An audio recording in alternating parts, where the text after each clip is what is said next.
Well, I think we've got to start with the guy that everybody's been talking about, over the last few months, especially within the last, 7 to 10 days, and that is the five-star number one overall player in the country, defensive lineman Williams Nwaneri out of the state of Missouri, who we are getting closer and closer to the announcement coming up here a week from yesterday. It's going to be happening on August 14th. And from everything that we've heard, Adam, it's kind of been a back and forth seesaw battle between Oklahoma and Missouri. NIL is coming to effect. Missouri is playing up the being the hometown hero. Choosing to stay home, play for your university, represent your state. Whereas Oklahoma, in terms of a football program, and now that Oklahoma is playing the NIL game, it is a much more appealing, dynamic to play at Oklahoma as opposed to Missouri. But you can't rule out anything that Missouri is doing. Eli Drinkwitz is kind of on his last leg. He's on the hot seat right now, so they're doing anything and everything possible to try to make his time up there in Columbia work. And, they're pulling out all the stops for Williams Nwaneri, and we'll see if Oklahoma can hold on. Corbin, I know we've kind of gone back and forth with this. So I bet you have a fresh perspective on Nwaneri and maybe a negative one, but let us know, what's your feelings right now, just 6 days out? Is OU going to land this commitment? I don't think so yet. I think it's Missouri in 6 days. What happens between then and December, obviously, who knows? But I mean, the latest I've read on some of the message boards are the parents aren't really in line with him going to Norman. Sounds like they're eventually excluding the head football coach because he has kind of OU ties. So it just doesn't sound good, guys. It kind of does sound like almost a Peyton Bowen recruitment over again, except just obviously a different player, different state. So my hopes are not high. I think it's Missouri, and again, I'd love to be wrong and he picks OU, and I think we all know if he picks OU, the odds of that sticking are pretty good. If he doesn't, I think your hope is that he picks Missouri because the odds to flip him from Missouri are probably much better than flipping him from a Georgia. Even though flipping an in-state kid from his in-state school, that's going to be really difficult to do. So I've kind of just tempered my expectations on it, to be honest. Yeah, I think last week we kind of labeled this entire recruitment we were on twist 34 out of 100. Well, now we're a week later, we're on twist 57 out of 100 with a lot more to go still.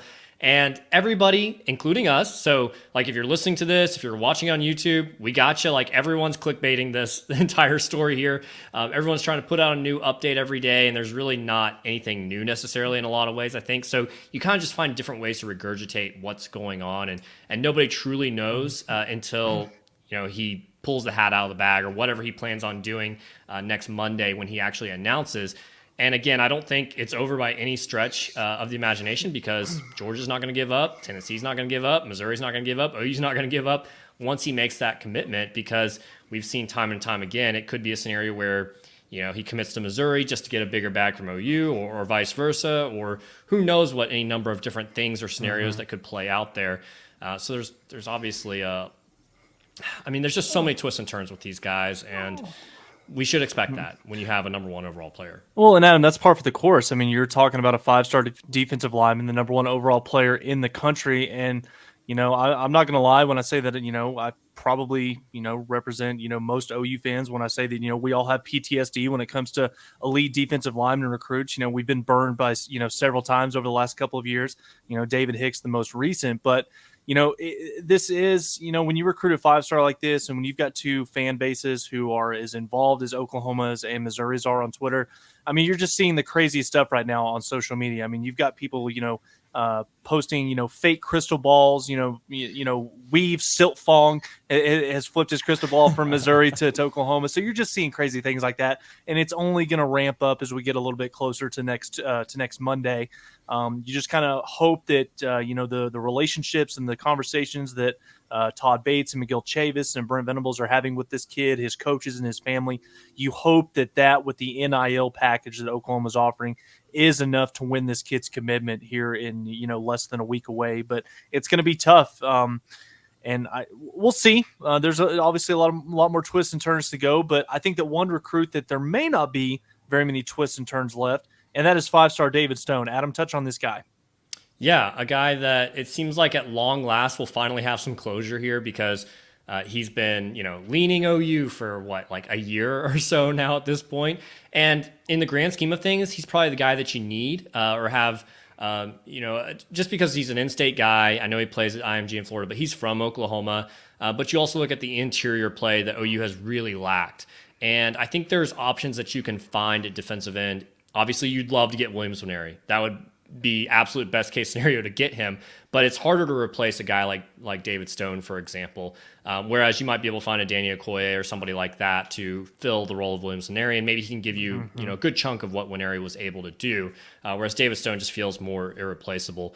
Corbin, are you kind of in agreement on that, or do you think maybe am I valuing him too highly there? No, he's 1A to me. I mean, maybe you have Nwaneri at 1B, but like, you got to fix the interior of this defensive line, and he's obviously a great starting point to do so. My only concern here, guys, is like David clearly loves the limelight, and he clearly loves like people talking about him. He made up visits that I don't know if they ever existed, and put it like had somebody report on those visits. Does he do something weird? It just because, and not commit to OU, even though again he kind of like I was saying before, maybe he ends up there. Does he mess with people that much where he pulls out a curveball and commits to Florida or Miami just to stir things up? Oh, I think that's highly possible. Especially in this day and age where a 5-star, top 15 overall recruit in the country that clearly loves the limelight. He likes the attention, the exposure, and that's only going to raise his brand awareness that much more if he was to do a one-off or maybe he commits to a Tennessee or a Florida, but then. We continue to hear reports all throughout the season. Oklahoma's kind of, sticking their foot back in the door here. They're starting to get back in with this kid, and then he flips, closer towards signing day. I think that's something that is highly possible. But at the end of the day, one thing that you do have to come back to, it's the common variables with the recruits that are currently committed to this 2024 class, and that is Jaden Jackson, his teammate at IMG, Michael Patterson McDonald, who he, grew up with, is extremely close with. He just committed, a week or so ago.